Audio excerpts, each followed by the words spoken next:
यत्कृपात्तमहं वन्दे परमानन्दमाधवम् यं ब्रह्मा वरुणेन्द्ररुद्रमरुदः स्तुन्वन्ति स्तवै वेदैः साङ्गभद्रगणो गणिषदैः गायन्ति यं सामगा ध्यानावस्थितदत्तदेन मनसा पश्यन्ति यं योगिनः यस्यान्तं न विदुसुरासुरगणाः देवाय तस्मै नमः தேவாய தஸ்மை நமஹ. அனைவருக்கும் என்னுடைய வணக்கங்கள். ராமானந்த மகராஜுக்கு என்னுடைய நமஸ்காரம். பகவத்கீதையினுடைய 9வது அத்தியாயமான ராஜவித்யா ராஜகுக்கியம் என்ற தலைப்பில் நாம் பார்த்து வருகின்றோம். இதில் பகவான் கிருஷ்ணர் ராஜவித்யை பற்றி இந்த ராஜவித்யைக்கு ஒரு அடைமொழி கொடுத்தார். ரகசியமான வித்தை நான் உனக்கு கூறப்போகின்றேன் என்று கூறி, அந்த ரகசியமான வித்தையானது எந்த மனப்பக்குவத்தை அடைந்த உனக்கு சுபத்தை தரக்கூடிய இந்த ஆத்ம வித்தையை அல்லது ரகசிய வித்தையை கூறப்போகின்றேன் என்று கூறி, முதலில் பகவானை நான் யார் என்று பகவான் கூறினார். அனைத்து பூதங்களையும் உயிர்களையும் நான் படைத்தேன். இது ஒரு பார்ட். ஆனால் அவைகளை நான் சார்ந்து இல்லை. மற்ற பூதங்கள் எல்லா உயிர்களும் என்னை சார்ந்து இருக்கின்றன. என்னையே இருத்தல் சொரூபமாக இருக்கின்றது. ஆனால் நான் அவைகளுக்கு இருப்பு மட்டும்தான் கொடுக்கின்றேனே ஒழிய அவைகளை சார்ந்து நான் இல்லை. எல்லா உயிர்களும் தான் என்னை சார்ந்து இருக்கின்றன என்று பகவான் கூறினார். அல்லது பகவானை படைத்தவர், நாம் படைக்கப்பட்டவர், பகவான் உருவ வடிவம் உடையவர், பகவானுடைய லீலைகளை சகுட பிரம்மமாக நினைக்கும் பொழுது பகவானுக்கு 2 தத்துவங்கள் மாயையுடன் கூடிய பகவானை நினைத்து வழிபடுகின்றோம். சகுட பிரம்மம் ஆக எங்கும் நிறைந்திருக்கின்ற அந்த இருத்தல் சுரூபமான, அந்த சச்சிதானந்த சுரூபமான பிரம்மனை மாயையினுடைய நோக்கில் பார்க்கும் பொழுது இறைவன் நம்மை படைத்தவர். இறைவனை நம்பித்தான் நாம் இருக்கின்றோம். இறைவன் நமக்கு கர்மபல தாதா. வெறும் மண்ணாக இருக்கக்கூடிய ஒன்றை பானையின் நாம ரூபத்துடன் கூடிய பானையுடன் நோக்கும் பொழுது மண் காரணமாகின்றது, பானை காரியமாகின்றது. எது செய்யப்பட்டதோ அது காரியம். எதனால் உருவாக்கப்பட்டதோ அது காரணம். பானைக்கு மண் காரணம், காரியம் பானை. ஆக இந்த இடத்துல காரணம்ங்கிறது பிரம்மம், காரியம்ங்கிறது இந்த ஜகத் பிரபஞ்சம். இந்த உயிர்கள் அனைத்தும் பானையிலிருந்து, மண்ணிலிருந்து எப்படி பானை தோன்றுகின்றதோ அதுபோல பிரம்ம தத்துவமிடமிருந்து அல்லது என்னிடமிருந்து அல்லது கடவுளிடமிருந்து இந்த உயிர்கள் அனைத்தும் பானை போல தோன்றுகின்றன. அதை அடுத்த சுலோகத்தில் சொல்ல போகிறார். அது எப்படி இருக்கின்றன என்று 6வது சுலோகத்தில் சொன்னார். அது எப்படி மறைகின்றன என்று பகவான் அடுத்த 7வது சுலோகத்தில் கூறப்போகின்றார். எதிலிருந்து தோன்றியதோ அதில்தான் மறையும். அனைத்து உயிர்களும் அனைத்து பொருள்களும் காரணத்தில்தான் மறையும். களிமண்ணிலிருந்து பானை தோன்றியது. அது எதில் மறைகின்றது? எதுவாக ஆகின்றது? பானை இறுதியில் உடைத்தவுடன், அழிந்தவுடன், நாசமாகியவுடன் மண்ணாகவே ஆகின்றது. மண்ணில் ஒடுங்குகின்றது அல்லது மண்ணாகவே ஆகிவிடுகின்றது. கயிறில் பாம்பை பார்க்கின்றோம். பாம்புக்கு காரணம் கயிறு. பாம்பு காரியம். காரியம் காரணத்தில் ஒடுங்குகின்றது. பாம்பு இறுதியில் பாம்பு என்று தெரிந்தவுடன் அது எங்கு ஒடுகின்றது? காரணத்தில் ஒடுங்குகின்றது. ஆக கயிறு இருக்கா பாம்பு இருக்கா என்றால் உண்மையில் கயிறுதான் இருக்கின்றது. பானை என்பது வெறும் தோற்றம். நம்ம அனுபவத்தினுடைய அடிப்படையில் பானையாக நாம் கயிறாக பார்க்கின்றோம். ஆனால் உண்மையில் பானை இல்லை, கயிறு தான் இருக்கின்றது.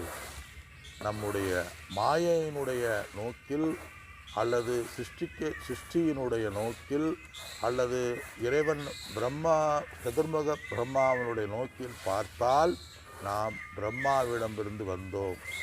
உலக இறுதியில் பிரளயமாகும் பொழுது மீண்டும் அந்த பிரளயத்தில் ஒடுங்குகின்றோம். பிரம்மாவிடம் ஒடுங்குறதில்லை. பிரம்மா படைத்து அவரே அழிந்து விடுவார். படைக்கும் பொழுது பிரம்மனாக வந்தவர் சிருஷ்டி காலத்தில் அவரும் அழிந்து விடுவார். நம்ம பார்த்தோம். 3 உலகமும் நாசமாகிவிடும். பூர் புவ ஸ்வக மீண்டும் தோன்றும். அதை இதில் பகவான் சொல்றார். ஆக இந்த உலகம் என்பது உண்மையில் இல்லை. உண்மையில் பானை இருக்கிறதா? பானையை பார்த்தா தெரியும். பானையா களிமண்ணா? உண்மையில் அது என்னவாக இருக்கின்றது? மண் ஒன்லி. கயிறு தான் இருக்கின்றது. அப்போ பாம்பு வெறும் மாயை, வெறும் சாயை, வெறும் தோற்றம். அதை மித்தியா அப்படின்னு சொல்கிறோம். ஆக இந்த உலகத்தை நம்ம பார்க்கும் பொழுது கயிறிலே பாம்பை போல் பார்க்க வேண்டும். ஒன்றுமே இல்லை. இந்த உலகத்தை பார்க்கும் பொழுது உலகத்தை பார்க்கறது இல்லை, நாம் நம்மையே பார்க்கும் பொழுது கயிறிலே பாம்பை பார்ப்பது போல இந்த உடலை பார்க்க வேண்டும். பானையை நந்தவனத்தில் ஓராண்டி அவன் 4 மாதமாய் குயவனை வேண்டி கொண்டு வந்தான் ஒரு தோண்டி. நெஞ்சு கூத்தாடி கூத்தாடி போட்டு உடை தாண்டி. ஒரு பானையை கொண்டு வந்தா இந்த உலகத்தில் கூத்தாட கூடாதாரை கூட வைத்து கூத்தாடும் பெருமான் நடராஜர் ஒரு தத்துவம் இருக்குது. ஆடாதாரை ஆட வைத்து தானும் ஆடும் பெருமான் சொல்லுவாங்க. அது மாதிரி இந்த இடத்துல ஆடி ஆடி ஆடி பானையை உடைச்சிட்டான் அப்படின்னு ஒரு சித்தர் சொல்கிறார். அப்போ எந்த நோக்கில் சொல்கிறாரு? காரணத்தை புரியாமல் பானையிலேயே அவன் மனது மூழ்கி, பானையிலேயே அவன் தண்ணீர் குடித்து, பானையாகவே அவன் நாமரூபத்தை கண்டு ரசித்து, பானையை பயன்படுத்தி பானை உடைந்துதான் மிச்சம். அதுபோல பானைக்கு காரணமான மண்ணை அறியாமல் இந்த உடலாகிய பானையை, சில பேர் வயிறு பானை மாதிரி இருக்கும், இந்த உடலாகிய பானையை 4 மாதமாய் 18 மாதமாக தாயின் வயிற்றிலிருந்து கொண்டு வந்து காரணத்தை உணராமல் போட்டு உடை தாண்டி. அதான் அர்த்தம். அதை உடைச்சிட்டான்னு சொன்னால் என்ன அர்த்தம் சொல்கிறான்னா, உடைச்சிட்டாரு அப்படிங்கிறது இல்லை. காரணமாகிய இறைவனை, சச்சிதானந்த ரூபனை, அந்த ஈஸ்வரனை உணராமல் உலக மித்யாவில் மாயையிலேயே ஒடுங்கி, அந்த மாயையை சரிக்கட்டுவதிலேயே, உபாதியை சரிக்கட்டுவதிலேயே அவனுடைய மனமானது சென்றுவிட்டு உண்மையை உணராமல் சென்று விட்டான். வெறும் பாம்பு பாம்பு பாம்பு பாம்பு என்று பொய்யை ஓயாமல் நினைக்கும் பொழுது அது உண்மையாக மாறி, அந்த பாம்பை நெட்டையா குட்டையா, பாம்பை தொட முடியலையே, பாம்பை சரியான உயரம் தெரியலையே, பாம்பினுடைய நிறம் சரியாக தெரியலையே, இன்னும் தீர்மானிக்க முடியலையே, என்று நினைத்து நினைத்து நினைத்து இறுதியில் பாம்பை கயிறை பற்றி அறியாததால் மிச்சம். அது மாதிரி இந்த உடலாகிய பாம்பை, உடலாகிய பானையை, உடலாகிய மித்தியாவை நான் என்று நினைத்து அகங்காரம் கொண்டு ஆணவம் கொண்டு அதிலேயே மூழ்கி அதை சரிக்கட்டுவதிலேயும் மற்ற ஒரு உடல்களை சரிக்கட்டுவதிலேயும் அதிலேயே திளைத்து அதை சரிப்படுத்துவதிலே மனமானது சென்று அதிஷ்டானத்தை உணர்வதில்லை. அந்த அதிஷ்டானம்தான் நான் என்று பகவான் கூறுகின்றார். அதுதான் ஆத்மா. அதே அதில் சொல்கிறார். எப்படி இருக்கு பகவான் வேறொரு உதாரணம் சொல்கிறாரு. ஆகாசத்தில் வாயு இருப்பது போல எல்லா இடங்களிலும் பெரிய அளவிலான வாயு எல்லா இடங்களிலும் ஆகாசத்தில் போவது போல போனாலும் ஆகாசத்தை விட்டு தாண்டுவதில்லை.